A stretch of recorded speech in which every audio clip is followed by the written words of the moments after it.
the 10th day is over.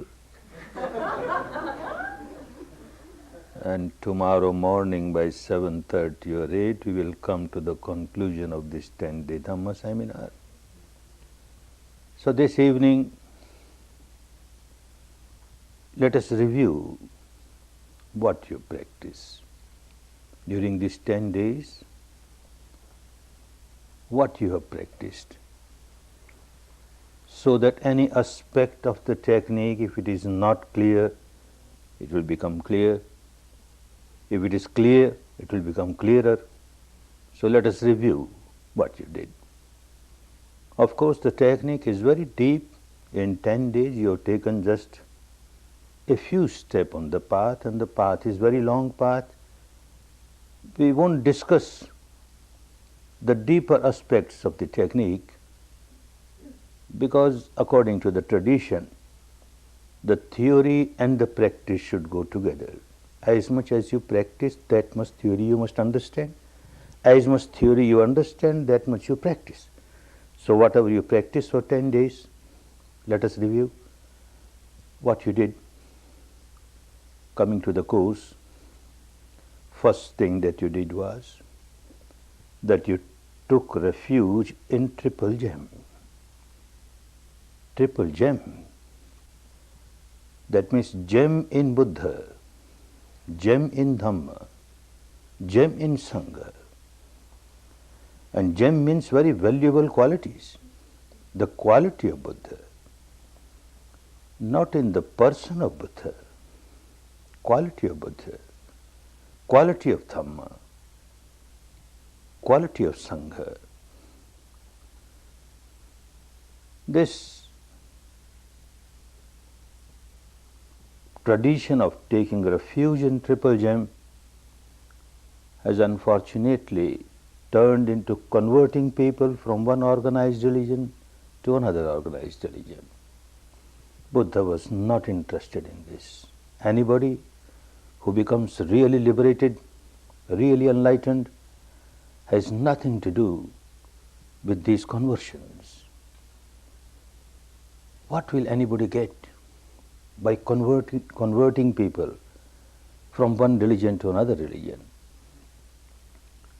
Say if whole of this country or whole of the world start calling themselves Buddhist and they don't practice Sila, Samadhi or Panya, what will they gain by this name? People don't call themselves Buddhist and they practice Sila, Samadhi and Panya. Their life will become better. They will live a happier life, more harmonious life, good for them, good for others. The life will be worth living. So Dhamma is to live a proper life. It has nothing to do with those organized religions. Quality of Buddha, quality of Dhamma, quality of Sangha. And out of all these three, Dhamma is of utmost importance. Therefore he kept on saying, you have to take refuge in Dhamma, Dhamma Saranam. You have to make an island of Dhamma for refuge. Dhamma Deepa. And what Dhamma? Not the Dhamma which is in the scriptures.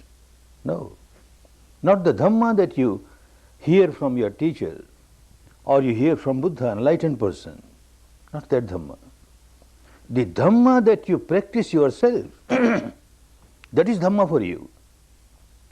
And this gives you all the protection, all the refuge. So he kept on saying, Atta Saranam, take refuge in yourself. Atta Deepa, make an island of yourself. Develop Dhamma within yourself, and this Dhamma which you have developed within yourself will be your real refuge, none else. He was not interested in establishing a sect, but unfortunately in his name, not one but many sects got established and the purity of Dhamma got lost. Dhamma remains pure only when it remains universal. The moment it becomes sectarian, it loses its essence. An enlightened person is not interested in sectarianism. universal law of nature. This is what he discovers, and this is what he explains to people, and this is what he advises people how to apply it in life. That is Dhamma. Not rites, rituals or ceremonies of this particular religion or that particular religion, a philosophical belief of this particular religion or that particular religion, nothing doing. This is law, universal law, law of nature, which is applicable to one and all. One may keep on calling oneself a Buddhist or a Christian or a Hindu or a Muslim or a Jew, makes no difference. The law of nature is law of nature. When you break the law of nature, you are punished then and there. If you live in line with the law of nature, you are rewarded then and there. You live a very happy life. And this applies to everyone.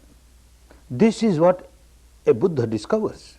The law is there, Buddha or no Buddha. Even before Buddha, this law was there. Somebody breaks the law, somebody generates anger, hatred, ill will, animosity, passion, fear, ego, defiles the mind. Nature starts punishing then and there. This was there in before Buddha. This was there at the time of Buddha.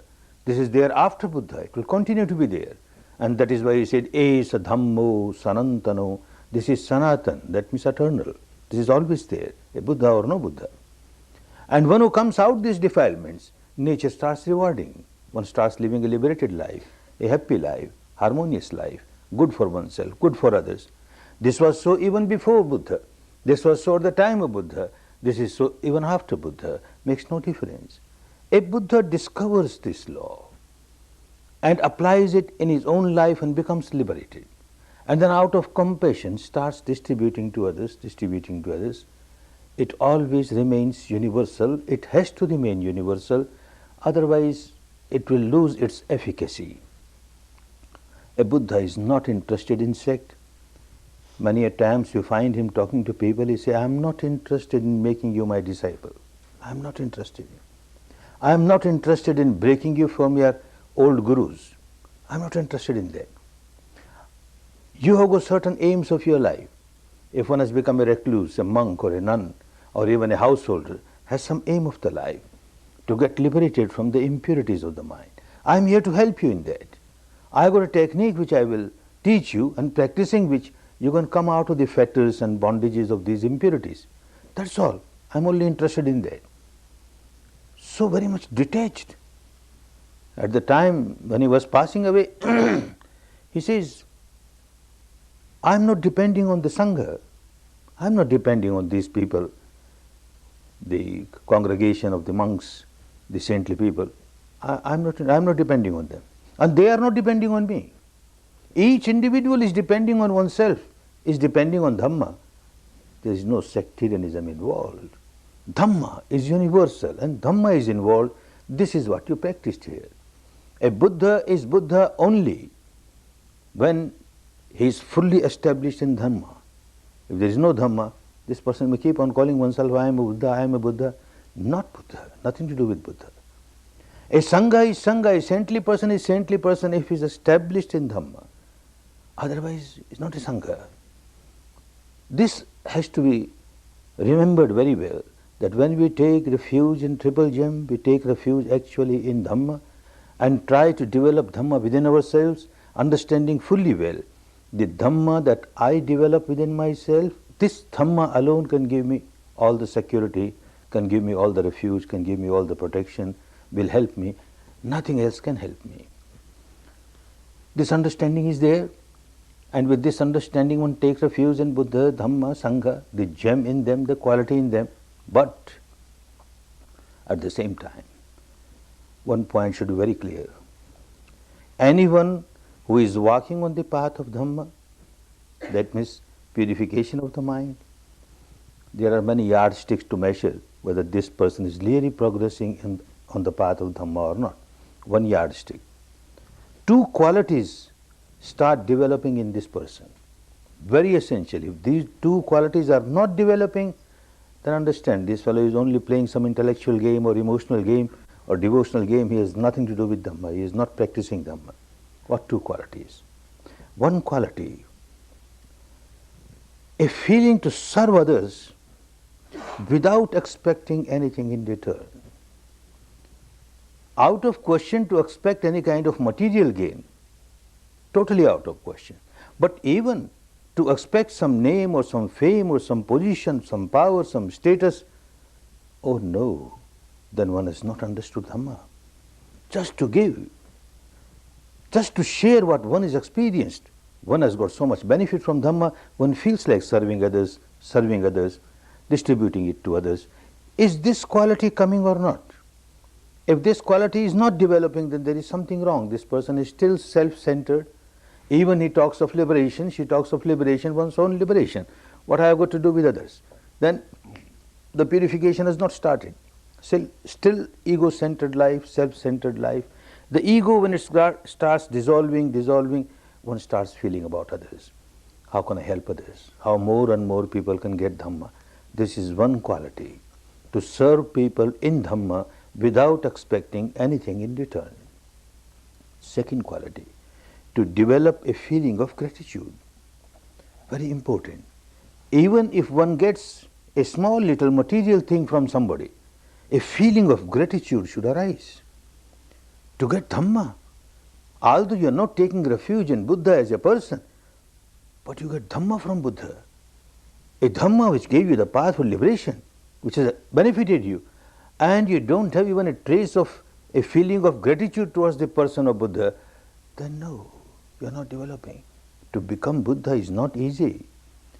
Countless life one keeps on developing parami, these 10 paramis which we discussed yesterday, in big quantity. To become fully enlightened in very big quantity, and it takes so many lives. And one keeps on doing that not just for one's own liberation, that one could have done by developing these very 10 paramis in smaller quantity, and one could have become fully liberated. But to reach the stage of Samma Sambuddha, fully enlightened, able to serve others, one has to develop these very 10 qualities in big quantity. And for that, life after life, the feeling of compassion was there always. Even before he became fully enlightened, that compassion was there. I will develop in Dhamma for the good of others. Of course, I will be liberated, no doubt, but also for the good of others. For the good of others. If he had not worked so hard, he would not have become a Samma Sambuddha. And even if he had become Samma Sambuddha, if he had not distributed Dhamma, how could we would have got? We would not have got. If he had decided, well, I became fully liberated now, what's the use of running after these worldly people? They won't understand Dhamma. I better go and live in a cave somewhere in the Himalayas, rest of my life, and enjoy peace, nirvanic peace within myself. Why take all the trouble of running after these people? Then he would not have been Buddha. Compassion. For the 45 years after the age of 35 when he became fully enlightened, till the ripened age of 80 when he passed away, all 45 years, day and night, serving people, and whomever he trained. And then he sends those trained people, go out, distribute Dhamma for the good of others. Bahujana hitaya, bahujana sukhaya, for the happiness of others, for the good of others, without expecting anything in return, just out of compassion. Serve people in Dhamma, serve people in Dhamma. And like this he started spreading. And then from teacher to pupil, from teacher to pupil, generation to generation, how this was maintained in its pristine purity for 25 centuries. It is not easy. So all those people, the teachers, the line of teachers who maintained the purity of the technique, one feels a feeling of gratitude towards them, a feeling of gratitude towards Buddha, a feeling of gratitude to this line of teachers who maintained it in its pristine purity. Very difficult. People try to get it polluted just to satisfy the disciples. A disciple wants it in this way, all right, just to please the disciple. I come from business community, so I know very well. To satisfy the clients, clients are always right. The customer is always right. Customer wants this way, all right, this way. Wants this way, this way. Then one is not a Dhamma teacher. Quantity has no meaning. Quality is important. Even few people practice, but they should practice in the proper way. Not just to please people, to help people. Bahujana hitaya, bahujana sukhaya. All this line of teachers, how they maintained it in its pristine purity, one feels very much grateful to them. So this quality of having developed gratefulness towards Buddha is there, although it is not taking refuge in the person of Buddha, thinking that he will liberate. Because I have taken refuge in Buddha, now I can do whatever I like and Buddha will liberate me. Nothing doing. This is not Dhamma. It's against Dhamma. You have to liberate yourself. Buddha only can point out the path. He has pointed out. He has taught the technique. Technique is there. People have maintained it in its pristine purity. One has to work on it, develop in Dhamma and get liberated. But the feeling of gratitude is important. That is why this taking refuge in Triple Gem. And the next, you took 5 precepts.